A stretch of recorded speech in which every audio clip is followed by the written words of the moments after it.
Narito na ang mga balita mula sa GMA Integrated News.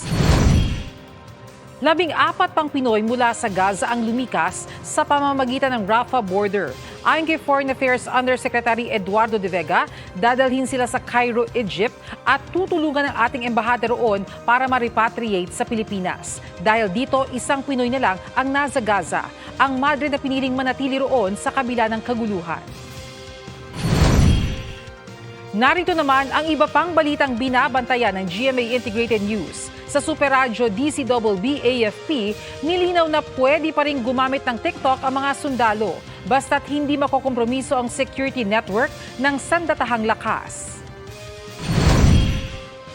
Floating barrier na inilatag ng China Coast Guard sa Baho de Masinloc, inalis na. At mamaya sa 24 oras weekend, lalaking namamahinga sa labas ng bakuran ng isang gusali isinita at pinagbabaril ng gwardya, patay.